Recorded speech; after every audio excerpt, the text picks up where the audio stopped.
Offensive and defensive realism यानी कि आपका आक्रामक और सुरक्षात्मक यथार्थवाद, इन दोनों में डिफरेंस क्या है? सबसे पहले मैं बात करूंगी रियलिज्म यानी कि यथार्थवाद क्या सिचुएशन होती है, किस तरीके से हम आपका यथार्थवाद में फंक्शन करता है आपका इंटरनेशनल रिलेशन।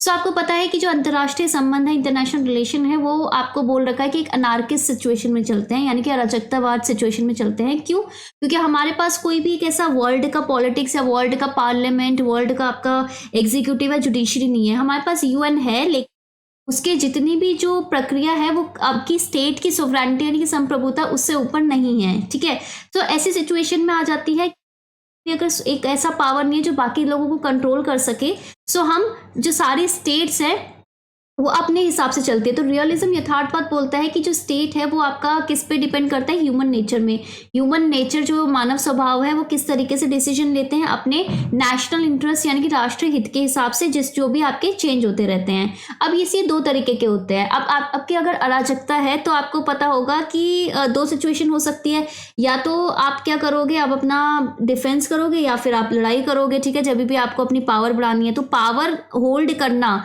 ये क्या है, पॉलिटिक्स क्या है, एक स्ट्रगल है पावर के लिए, यही आपका यथार्थवाद कहता है।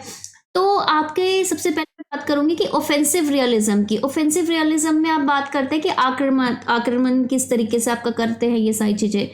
तो आप tragedy of great power politics, ये जो मैंने बुक इधर मेंशन करी है जॉन मर्शाइमर की, इन्होंने बात करी थी ऑफेंसिव पावर की। इन्होंने बोला था कि जैसे जैसे आपका क्या होता है ना कि अराजकता बढ़ती है तो हर एक जो स्टेट होती है वो कोशिश करती है कि यार हाँ हमारे पास पावर ज़्यादा आ जाए, और ये ज़्यादातर होता है आपका रिविजनिस्ट पावर में, जो कोशिश करती है कि धीरे धीरे हर तरीके से, चाहे इकोनॉमिक, सोशल, पॉलिटिकल, हर तरीके से हम अपनी पावर गेन करें। जैसे फॉर एग्जाम्पल चाइना का एक्सपेंशन के थ्रू मैं इस चीज को आपको बहुत अच्छे से समझा सकती हूँ कि जैसे चाइना का क्या है कि पहले आपका एक धीरे धीरे उसने पहले इकोनॉमिक पावर बढ़ाई है। अब क्या हो रहा है कि बीआरआई के थ्रू पूरा आपका कनेक्टिविटी बढ़ाना, अपना वर्चस्व बढ़ाना, अपना इकोनॉमिक पावर बढ़ाना, अपना मिलिट्री बजट बढ़ाना, ये तरीके से क्या क्यों कर रहे हैं, ताकि पावर गेन कर सके। ठीक है, दूसरी तरफ आता है हमारा कि भाई आपका सिक्योरिटी बढ़ाना। ठीक है, एक सिक्योरिटी बढ़ाओ, और ये जो आपका कंसेप्ट है ये केनेथ एन वॉल्स ने अपनी book the theory of international politics में बहुत अच्छे से मेंशन किया था with the example of cold war.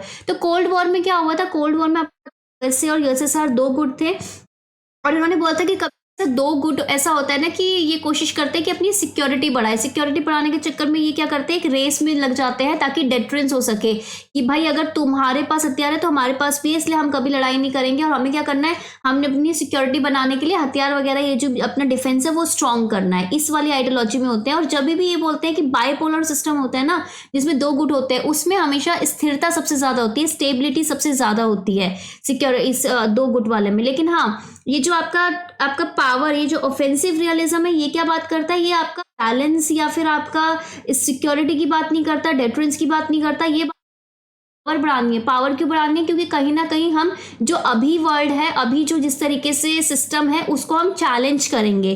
Challenge क्यों करना है, क्योंकि हेजेमनी, अधिपत्य जमाना है अपना। तो बेसिकली ये डिफरेंस है दोनों में कि एक में आपका जो आपका डिफेंसिव सुरक्षात्मक जो आपका रियलिज्म यथार्थवाद है उसमें आप बात करते हो सुरक्षा बढ़ाने की, और दूसरी ऑफेंसिव यानी कि आक्रामक जो आपका यथार्थवाद है उसमें बात करते हो कि जो अभी करंट वर्ल्ड ऑर्डर है उसको चैलेंज करने की और अपनी तरफ पावर लेने की, कैसे करना है, रिविजन करके, हेजेमनी, अधिपत्य जमाने का। ठीक है, तो ये डिफरेंस है। अब आप मुझे कमेंट करके बताइए कि आपको और कौन कौन से टॉपिक में डिफरेंस समझ में नहीं आ रहा है, या कौन से टॉपिक आपके लिए कंफ्यूजिंग है, और आप चाहते हैं कि मैं 2 से 5 मिनट में आपको सारे टॉपिक से अच्छे से समझा दूं। और साथ ही साथ वीडियो को लाइक करिए, शेयर कीजिए और चैनल को सब्सक्राइब जरूर कर लीजिए।